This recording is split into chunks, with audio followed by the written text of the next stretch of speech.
오늘 우리에게 주신 하나님 말씀은 구약 성경 열왕기하 2장 18절로 22절까지의 말씀입니다. 열왕기하 2장 18절로 22절까지의 말씀입니다. 우리 다 함께 봉독하실 때에 살아계신 하나님께서 우리에게 은혜 주시기를 바랍니다. 엘리사가 여리고에 머무는 중에 무리가 그에게 돌아오니 엘리사가 그들에게 이르되 내가 가지 말라고 너희에게 이르지 아니하였느냐 하였더라. 그 성읍 사람들이 엘리사에게 말하되 우리 주인께서 보시는 바와 같이 이 성읍의 위치는 좋으나 물이 나쁨으로 토산이 익지 못하고 떨어지나이다. 엘리사가 이르되 새 그릇에 소금을 담아 내게로 가져오라 하매 곧 가져온지라. 엘리사가 물 근원으로 나아가서 소금을 그 가운데에 던지며 이르되 여호와의 말씀이 내가 이 물을 고쳤으니 이로부터 다시는 죽음이나 열매 맺지 못함이 없을지니라 하셨느니라 하니 그 물이 엘리사가 한 말과 같이 고쳐져서 오늘에 이르렀더라. 아멘. 엘리야와 엘리사는 이름은 한 끗 차이지만 아주 성격이 매우 다른 두 예언자였습니다. 엘리야는 평생 주로 심판과 저항, 부흥과 갱신을 선포하는 그런 개혁적인 사역을 했다면 엘리사는 회복과 치유, 그리고 선지 동산과 국가를 세우는 어떤 조직적인 사역들을 감당했습니다. 정리하자 말하자면은 엘리야는 개혁과 부흥의 예언자라면 엘리사는 재건과 경륜의 예언자다라고 말할 수 있습니다. 오늘 우리가 읽은 본문 말씀은 바로 그 재건과 경륜의 예언자인 엘리사의 첫 번째 사역을 그리고 있습니다. 첫 번째 사역이 매우 중요합니다. 왜냐하면 오늘 이 사역은 앞으로 엘리사가 평생 동안 어떤 사역을 감당할 것인지를 미리 예지해주는 그런 사건이기 때문입니다. 엘리사의 첫 번째 사역은 그의 스승인 엘리야가 하늘로 승천한 이후에 여리고에서 이루어집니다. 그러자 이 엘리사가 이 여리고에 방문하자 오늘 본문에서 여리고에 사는 사람들이 엘리사에게 와서 이런 부탁을 합니다. 그 성읍 사람들이 엘리사에게 말하되 우리 주인께서 보시는 바와 같이 이 성읍의 위치는 좋으나 물이 나쁨으로 토산이 익지 못하고 떨어지나이다 라는 거예요. 여기서 토산이 익지 못하고 떨어지나이다, 떨어진다라는 말이 히브리어로 샤칼이라고 합니다. 이 샤칼이라는 말 뜻은 말 그대로 식물이 열매 맺지 못한다는 뜻도 있고, 두 번째로 가축이나 사람이 유산을 한다는 뜻도 있습니다. 그런데 이 단어가 성경에서 23번 등장하는데 그 23번의 대부분은 자식을 잃었을 때 쓰는 말입니다. 그러니까 이 단어는 유산을 한다라고 번역하는 것이, 이해하는 것이 더 적합하다고 볼 수 있습니다. 오늘날 많은 성서 고고학자들이 이 여리고 일대를 연구하면서 다양한 사실들을 발견하게 되는데 이 지역이 아인-에스 술탄이라고 불리는 곳이라고 추정이 됩니다. 근데 이 아인-에스 술탄에 있는 샘을 조사해 보니까 예전에 지층이 부딪히면서 방사능이 검출된 적이 있다는 거예요. 그러니까 오늘 말로, 현대적인 말로 이 말씀을 번역해 보자면 어떤 뜻이냐? 이 샘에 어느 순간부터 방사능이 오염되기 시작해서 동물이고 사람이고 이 물을 먹고 사는데 유산을 계속하는 거예요. 계속 사람들이 죽어가는 겁니다. 이게 여리고의 비극적인 상황인 것이죠. 여러분, 여리고라는 곳의 이름의 뜻은 본래 향기로운 곳, 종려나무의 도시, 풍요의 상징 같은 곳이었습니다. 그리고 고고학적인 연구 결과를 봐도 아마 인류에서 최초로 도시가 세워진 곳 중에 하나가 바로 여리고예요. 살기 좋은 곳입니다. 위치는 좋다니까요. 근데 지금 문제가 뭡니까? 토산이 익지 못하고 떨어지는 거예요. 사람과 짐승이 난임을 겪고 유산을 겪는 것입니다. 여러분, 오늘날에도 그렇게 힘들게 임신이 돼가지고 아기 이름도 지어주고 옷도 사다가 준비하고 아기가 나오고 출산을 할 때까지 부부가 같이 막 기도하고 그러다가 유산을 당하면 그 가정의 슬픔을 이루 말할 수가 없어요. 그 누구도 죄진 게 아닌데 마치 내가 죄인인 것처럼 고개를 떨구고 막 운단 말이에요. 유산을 겪으면 사람의 마음이 너무 힘듭니다. 깊은 무기력감과 우울이 가득한 것이죠. 그런데 엘리사가 만난 이 여리고 사람들은 어떻다고요? 이 마을 전체가 샤칼이라고 하는 유산에 시달리고 있는 거예요. 그럼 어때요? 이 지역 자체가 깊은 무력감과 우울함 속에서 헤어나오지 못하는 거예요. 그래서 하나님의 사람이 엘리야가 승천하고 그의 제자인 엘리사가 왔다는 소식을 듣자마자 그에게 바로 달려와서 간청하는 겁니다. 우리 좀 살려달라고, 우리 좀 도와달라고 간청을 하는 것이죠. 제가 이 본문 말씀을 깊게 묵상하게 된 이유는 바로 제가 지난달인 7월에 저출생 위기 극복을 위한 선포식 및 국민 컨퍼런스라는 행사를 다녀왔기 때문입니다. 사실 제가 갈 만한 자리는 아니었거든요. 그런데 담임 목사님이 이 목사가 3040 담당자니까 좀 갔다 와라. 그래서 갔더니 제가 낄 데는 없더라고요. 그래서 어쨌든 제가 거기 갔는데, 거기 가서 이제 우리나라의 지금 저출산 상황과 뭐 이런저런 이제 도표들과 이런 것들을 봤는데 여리고가 멀리 있는 게 아니더라고요. 여리고가 어디 딴 데 있는 게 아닙니다. 지금 대한민국이 여리고 같아요. 지금 대한민국이 여리고 같은 곳입니다. 토산이 익지 못하고 땅에 떨어진다. 다음 세대가 태어나지 않는 거예요. 여러분, 오늘날 대한민국의 가장 큰 문제가 무엇인 줄 아십니까? 정치 이러면은 뉴스를 너무 많이 보시는 거예요. 경제 그러면은 요즘 너무 주식만 보고 계신 거예요. 이렇게 좌우를 막론하고 팩트와 데이터로 나타나는 지금 대한민국의 가장 큰 문제는 뭐냐면 생명의 문제입니다. 좀 더 구체적으로 말해보면은 출생률은 세계 최저인데 자살률은 세계 최고예요. 대한민국은 지금 전 세계에서 아이를 가장 안 낳는 나라입니다.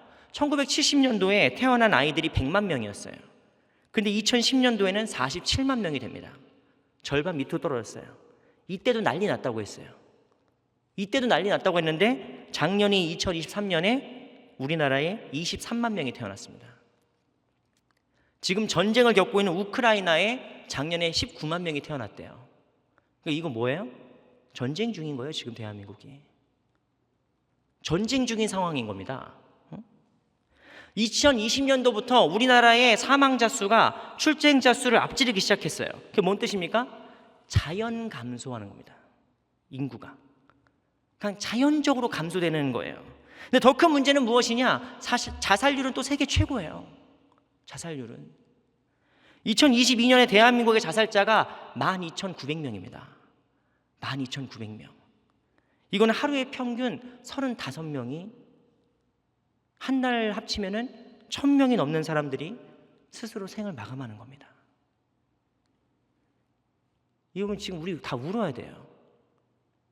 이거는 지금 우리가 가슴을 치고 어찌할꼬 이렇게 막 통곡을 해도 모자란 상황입니다. 근데 문제는 뭐예요? 우리는 여리고만도 못한 거예요. 여리고 사람들은 지금 토산이 익지 못하고 떨어지는 상황을 보면서 엘리사, 이제 사역을 시작하지도 않은 엘리사한테 와가지고 바짓고랭이를 붙잡으면서 살려달라고 도와달라고 간구라도 할 줄 압니다. 비유하자면은 이제 막 부임한 전도사님, 이제 막 부임한 목사님한테 장로님이고 뭐 권사님이고 집사님이고 할 거 없이 계급장 다 띄고 엎드려서 비는 거예요. 목사님 좀 살려주십시오. 전도사님 우리 부서 애들 좀 살려주십시오. 근데 우리 빕니까? 안 빌어요. 우리는 절박하지 않아요. 다음 세대가 태어나지 않고 수많은 사람들이 스스로 목숨을 끊는데도 우리는 우리 원래 그래. 우리 원래 그랬어. 뭐. 하루 이틀 일인가 이게 뭐. 너무 태어난 거예요. 교회도 다음 세대에 대해서 너무 태어난 거예요. 우리가 속한 교단이 지난 10년 사이에 교회 학교 규모가 35%가 줄었습니다. 그 작년은 수천 명인데 교회 학교는 100명도 안 되는 교회가 너무나 많아요. 너무나 많아요. 교회의 연령 구조를 보잖아요. 그러면은 이렇게 역삼각형이 되어 있습니다. 역삼각형. 이렇게 역삼각형이. 그러니까 오늘 이 자리에 여러분 청년들이 찬양 인도하는 거 있잖아요. 박수 쳐 주셔야 돼요. 박수 쳐 주셔야 돼요.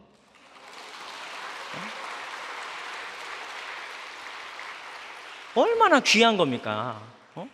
이 자리에 청년들이 와서 찬양을 인도하고 예배를 섬기는 이거에 우리가 막 감격해야 돼요. 근데 우리는 어떻게 합니까?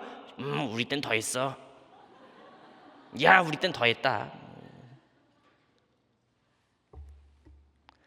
이게 뭐냐? 물이 안 좋아진 거죠. 물이 안 좋아진 거예요, 지금. 대한민국의 물이 안 좋아진 거예요.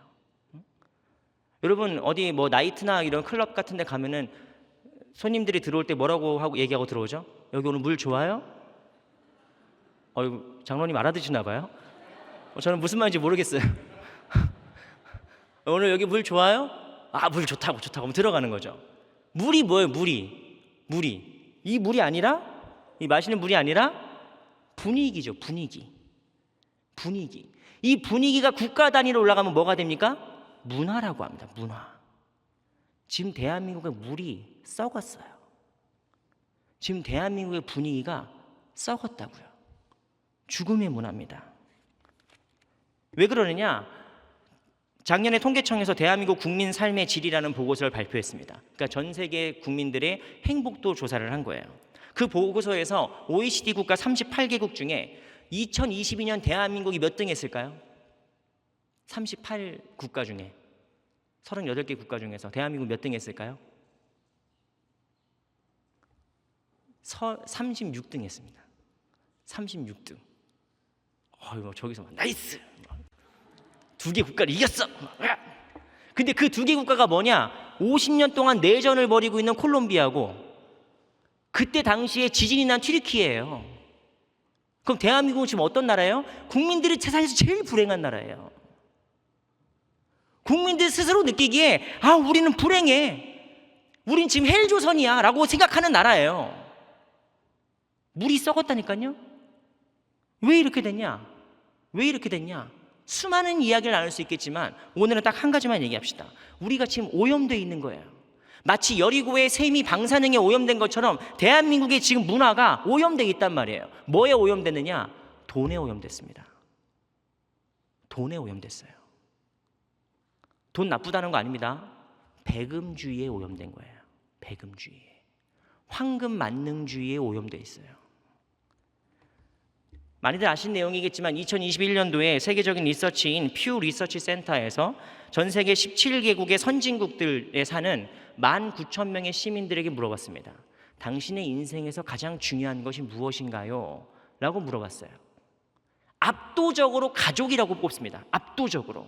근데 전 세계에서 유일하게 돈을 꼽는 민족이 있으니 우리가 사는 대한민국이에요.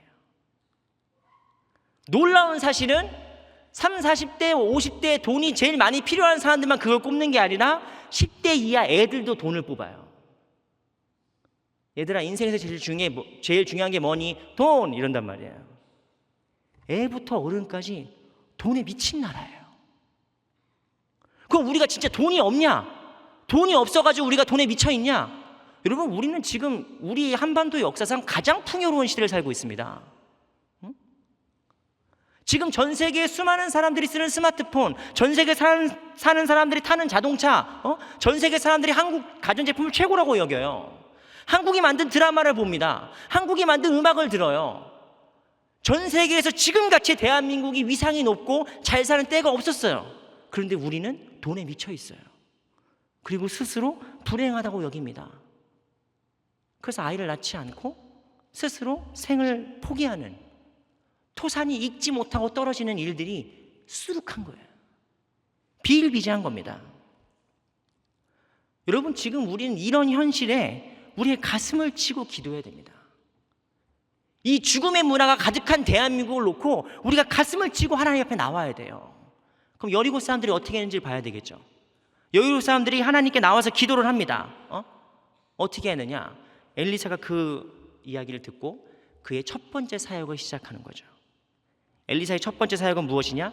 새 그릇을 갖고 와라. 그래서 거기다가 소금을 담아요.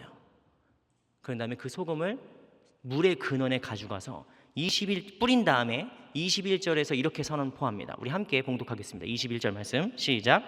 엘리사가 물 근원으로 나아가서 소금을 그 가운데에 던지며 이르되 여호와의 말씀이 내가 이 물을 고쳤으니 이로부터 다시는 죽음이나 열매 맺지 못함이 없을지니라 하셨느니라 하니, 엘리사가 소금을 샘의 근원에 던져요. 그러니까 그 샘이 죽음의 샘에서 생명의 샘으로 바뀌었다는 겁니다. 이쯤에서 우리는 무슨 소금일까? 히말라야 산일까? 천일염일까? 그 소금이 궁금해지는 거죠. 그냥 아니에요. 소금의 출처가 중요한 것도 아니고 소금의 양이 중요한 것도 아니고 소금의 형태가 중요한 것도 아닙니다. 중요한 건 뭐냐? 소금이라는 본질이에요. 소금이라는 성질입니다. 물에 녹아서 사라지는 성질이에요. 물에 녹아서 사라지는데 그걸로 끝나는 게 아니라 물 맛을 바꾼다고요. 물 맛을 바꾸는 게 소금이 하는 일입니다. 나는 사라져도 물 맛이 바뀌는 거죠. 엘리사가 소금을 물의 근원에 던진 다음에 하나님 말씀을 선포하는 거예요. 내가 이 물을 고쳤으니, 엘리사가 고쳤다는 게 아니에요. 하나님이 고치셨다는 거예요. 이제 다시는 죽음이 이곳에 있지 않을 것이다. 소금을 던지니까 하나님께서 그 샘을 죽음의 샘에서 생명의 샘으로 바꿔주신 겁니다. 근데 우리가 궁금하죠. 우리는 아니 하나님 어차피 하실 거면은 말씀을 하시지 뭘 굳이 뭐 퍼포먼스를 소금 던져서 뭐해 그거 그때 당시에 소금도 비쌌을 텐데 그걸 왜 던져요? 이런 걸 가지고 우리가 성경에서 뭐라고 하느냐? 예언자적 상징행위라고 합니다. 예언자적 상징행위. 그러니까 말로 전할 수 있어요. 근데 말보다 더 깊은 메시지를 주는 거예요. 말보다 더 깊은 메시지를 줘서 각인시켜버리는 거예요. 그래서 때로는 아주 특별한 행위를 하거나 아주 극적인 행위를 할 때가 있어요. 예를 들면은 이사야 20장에서 이사야가 3년 동안 옷을 벗고 다닙니다. 옷을 벗고 다녀요. 맨발로 다닙니다. 그 이유는 애국과 구스가 아시리아에 이제 끌려갈 것이다 라는 걸 예언하기 위해서예요. 말로 하니까 못 알아들으니까 보여주는 거죠. 예레미야 27장에서는 예레미야가 소처럼 나무로 된 멍에를 이렇게 지고 갑니다. 뭔 뜻이에요? 너희들 이렇게 끌려갈 거란 뜻이에요. 말로 해서 못 알아듣는 말보다 더 깊은 메시지를 아주 머릿속에 각인시켜주는 게 예언자적 상징행위예요. 그러면 하나님께서는 왜 엘리사를 첫 사역부터 예언자적 상징행위라는 강력한 방법을 쓰게 했을까요? 우리가 이 의미를 알기 위해서는 예수님 말씀을 같이 갖고 들어가야 됩니다. 왜냐하면 성 아우구스티누스가 얘기한 것처럼 신약의 말씀은 구약 안에 숨겨져 있고 구약의 말씀은 신약 안에서 드러나기 때문이에요. 그래서 우리가 예수님 말씀을 엘리사의 첫 번째 사역과 적용을 해가지고 해석하면 이렇게 됩니다. 우리 마태복음 5장 13절 말씀, 유명한 말씀이니까 우리 함께 봉독합니다. 시작. 너희는 세상의 소금이니 소금이 만일 그 맛을 잃으면 무엇으로 짜게 하리요? 후에는 아무 쓸데 없어 다만 밖에 버려져 사람에게 밟힐 뿐이니라. 아멘. 예언자적 상징행위, 엘리사가 첫 번째 사역부터 이렇게 강력한 메시지를 던지는 이유는 무엇이냐? 우리가 바로 소금이기 때문이에요. 우리가 바로 소금이다. 여리고의 다음 세대가 일어나지 못하는 모습을 보고 엘리사가 남처럼 보지 않았어요. 어떡하니 어떻게 이사를 가는 게 어떨까? 이렇게 한 게 아니라 소금을 담음으로써, 소금을 던짐으로써 내가 소금이고 이 문제의 근원에, 이 세상의 아픔에 내가 뛰어들겠다. 하나님의 사람으로서 이 세상의 문제에 내가 뛰어들어서 내가 녹아 없어져서 이 세상을 바꾸어 놓겠다 라고 하는 헌신과 사역의 모습이 이 첫 번째 사역에 나타나는 겁니다. 그래서 엘리사의 이 첫 번째 사역을 보면은 앞으로 엘리사가 어떤 사역을 하는지가 다 나오게 되는 거예요. 엘리사는 어떤 사람입니까? 그의 스승인 엘리야가 영웅적인 사람이고 전설적인 예언자라면 엘리사는 사실 그렇게 막 극적이진 않아요. 그렇게 막 드라마틱한 사람은 아닙니다. 그런데 엘리야가 아합 왕조를 이렇게 심판하고 처벌했지만 엘리사는 예후라는 장군을 통해서 새로운 왕조를 일으키는 거예요. 다음 세대의 사역을 한단 말이에요. 이스라엘 당시에 수많은 사람들이 이미 이방 민족들하고 상종도 안 하려고 했지만 엘리사는 아람 장군인 나아만을 친히 직접 고쳐줘서 그 아람 땅에서도 하나님의 백성들이 자랄 수 있게 그 문화를 만들어가는 사람이 됩니다. 어떤 사람이에요? 엘리사는 드러나진 않아도, 대단하게 튀진 않아도 다음 세대를 살리는 사람이에요. 다음 믿음의 세대를 세우는 사역을 한 것입니다.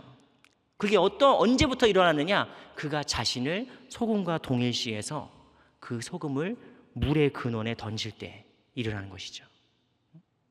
내가 소금이 돼서 이 세상에 뛰어들 때 그런 역사들이 일어나는 것입니다. 여러분, 우리는 앞서 말씀드린 것처럼 지금 여리고와 같이 대한민국 전체에 가득한 무기력과 우울의 물줄기를 경험하고 있습니다. 우리 개인이 뭘 할 수 있겠습니까? 정부가 막 수십억씩 몇 조씩 쏟아부어도 안 되는 일인데 우리가 이걸 어떻게 막습니까? 교회가 뭘 할 수 있겠어요? 그런데 제가 지난달에 7월달에 참석했던 그 컨퍼런스에서 우리나라의 지금 저출산 고령화 사회위원회 부위원장이 그 앞에 있는 목사님들한테 이렇게 마지막으로 부탁했습니다. 뭐 정부 정책이 어떻고 현황이 어떻고 앞으로 정부가 어떻게 할 거고 막 설명한 다음에 마지막으로 뭐라고 했느냐? 목사님들 정부가 할 수 있는 건 다 하겠습니다. 그런데 그거는 그냥 필요 조건이에요. 그건 그냥 필요 조건일 뿐이에요. 이게 충분해지려면 어떻게 해야 되느냐? 목사님들이, 교회가 사람들의 마음을 바꿔주셔야 돼요.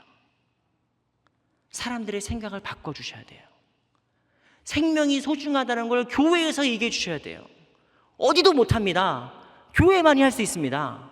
라고 부탁하는 거예요. 저는 그 컨퍼런스에서 그 부위원장의 마지막 부탁을 들으면서 충격을 받았어요.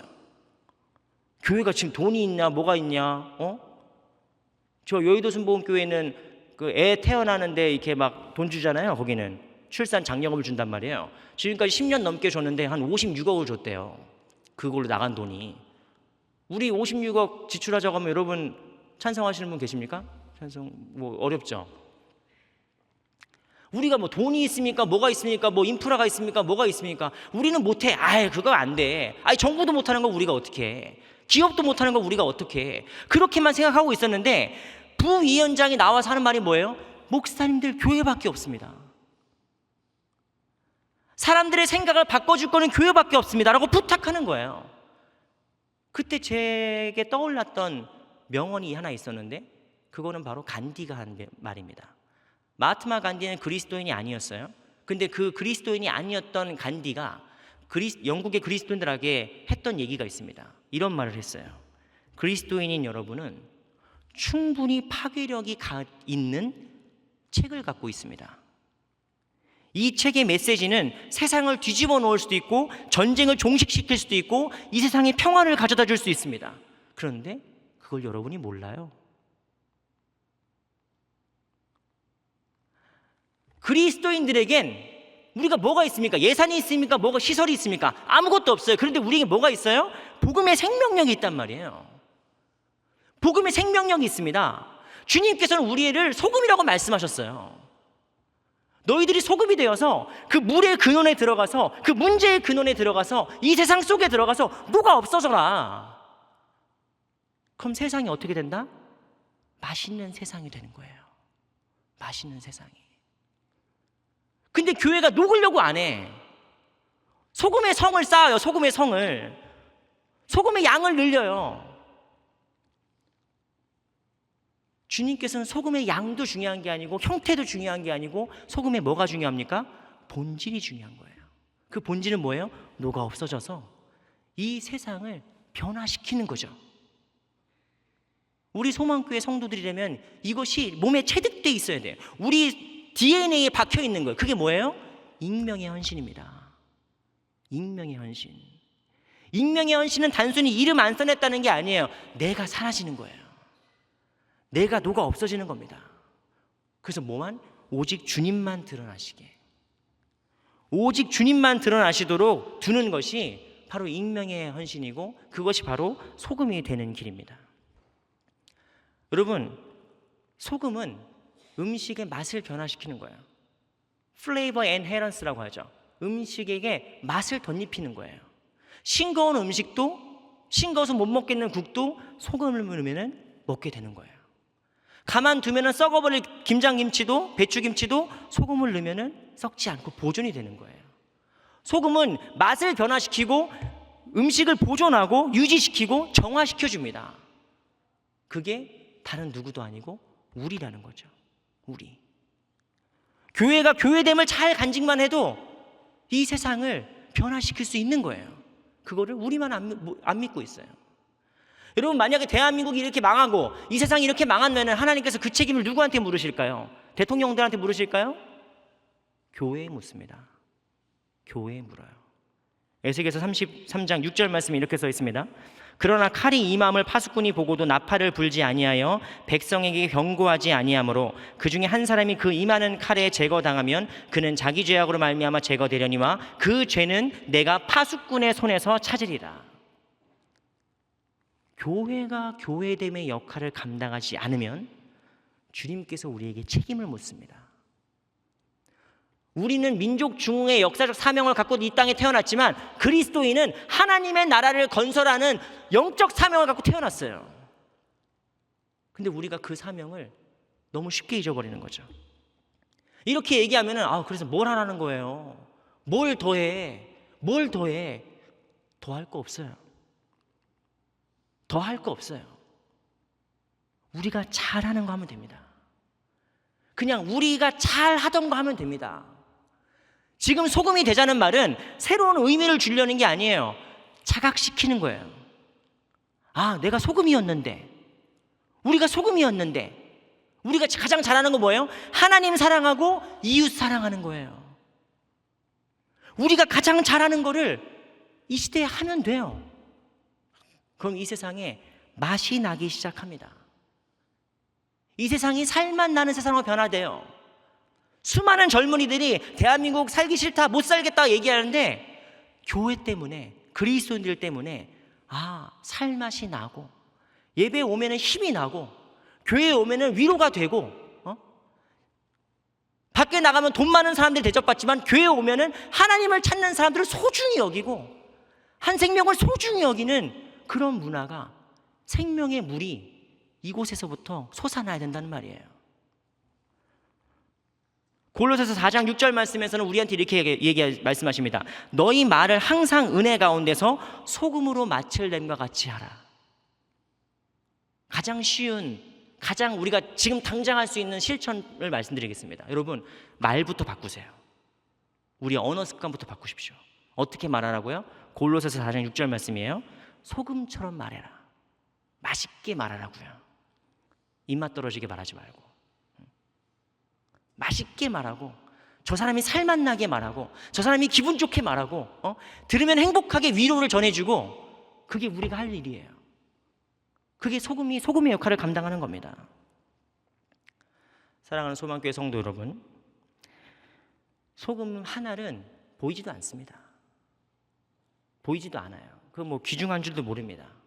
그런데 우리가 교회로서 모여 있으면, 우리가 하나님의 백성으로 모여 있으면 우리는 우리 생각보다 더 깊은 영향력을 갖고 있습니다. 이만한 설렁탕이, 밍밍한 설렁탕을 맛을 낼 때 소금 이만큼 넣는 게 아니에요. 조금씩 넣으면 돼요. 처음에는 맛이 안 바뀌는 것 같아요. 근데 조금씩 넣으면 맛이 변하는 거죠. 먹을만해지는 거예요. 우리가 지금 막 엄청난 일을 하자는 게 아닙니다. 우리가 조금씩 실천하면, 우리가 조금씩 서로 사랑하고 하면은 이 세상이 변한다니까요. 왜? 우리한테 뭐가 있습니까? 복음의 생명력이 있기 때문에 그래요. 이 죽음의 문화가 가득한 대한민국에 복음의 생명력을 갖고 있는 기관과 조직과 생명체는 우리밖에 없습니다. 교회밖에 없어요. 그래서 그 복음의 생명력으로 세상을 맛있게 바꿔가는 거죠. 복음의 생명력으로 세상을 아름답게 바꾸어가는 겁니다. 그것이 바로 성령의 교회. 소망교회의 표어가 무엇입니까? 복음의 생명력으로 세상을 아름답게 하는 성령의 교회가 되는 길입니다. 여러분, 우리는 지금 거대한 현실에 절망적인 벽을 보고 있습니다. 아기들은 태어나지 않고 수많은 사람들이 스스로 목숨을 끊는 이 거대한 절망의 벽 앞에서 결코 스스로를 메뚜기같이 여기고 안 된다 이렇게 절망하고 무기력하게 앉아있을 때가 아닙니다.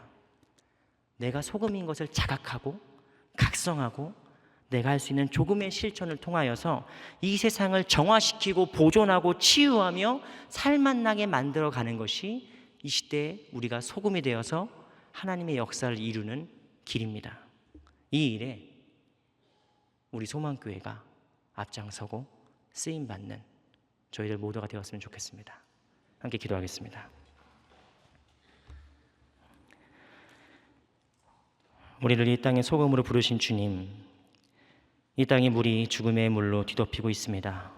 새 생명은 태어나지 않고 너무나 많은 사람들이 스스로 목숨을 끊습니다. 주님, 우리가 이러한 현실 앞에 가슴을 치며 울고 통회하며 자복하게 하여 주시옵소서.